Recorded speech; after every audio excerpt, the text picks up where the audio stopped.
Okay, we're back with Tim Majorian from Guardian Angel Home Inspection. Tim, thanks again for joining us today. Wow, This is really helpful for a home buyer, especially a first-time home buyer.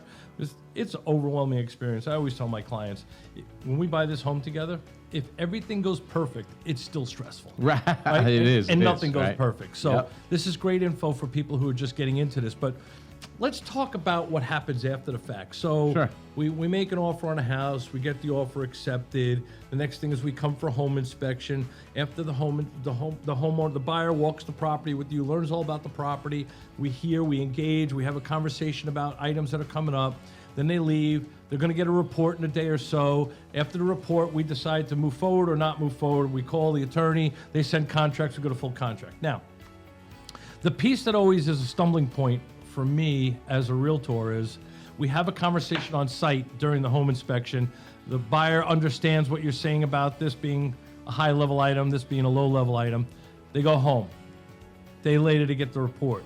The report is super detailed. It's got photographs of everything. It's got every word, everything outlined. It's color-coded. And then they call me overwhelmed with the report because they don't understand some of the content. How do we handle that? How do we let the buyer know it's still the house you want to buy? You know, when I first meet the buyer, the day of the inspection, I kind of forewarn them and let them know home inspection reports are really scary, very overwhelming, especially the first-time home buyer. You know, they'll see a small, a 16th of an inch crack in a foundation, and, they think back to stories they've heard or things they've seen on TV, and they think the whole house is going to fall down. And, I think it's really, color coding helps, but it's the conversation that the buyer can have with us afterwards.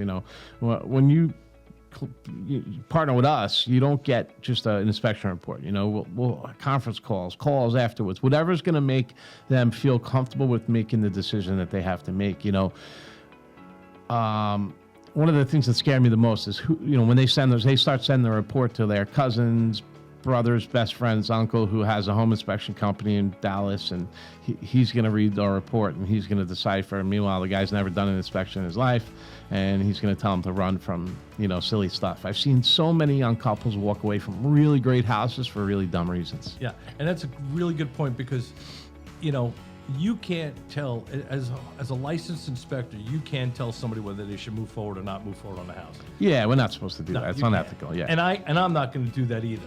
But we certainly want them to understand the information very well, to understand what's critical and what's not, and not get distracted by these non-critical items.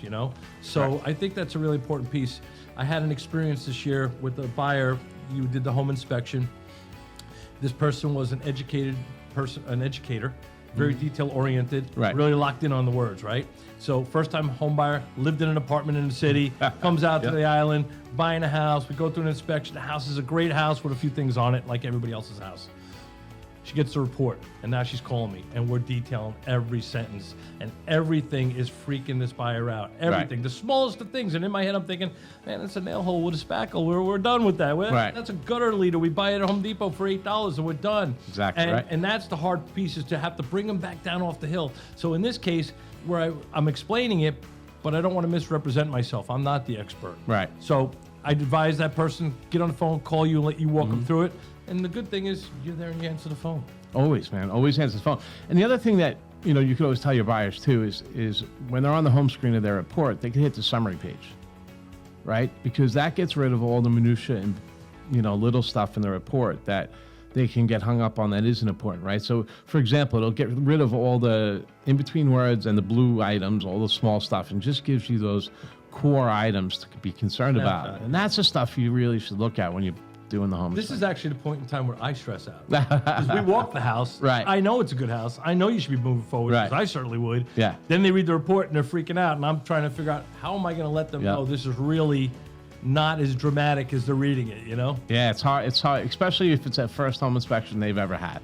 Yeah. Right, and they've never seen a report before. I always tell them, go on our website and look at some of the sample reports on there. And then they'll, then they could gauge, what a normal house has. A normal house is going to have things wrong with it. Right. A lot of times it can be age-related, right? Read the words. It says, may not have been required when your home was built, but is now recommended. you know, and a lot of times it's a safety item. So it's orange because it's a safety item, and it could just be that an AFCI, you know, circuit wasn't where it needed to be, or a GFI, and we're talking about a $30 or $50, $100 repair, not, you know, $100,000 repair.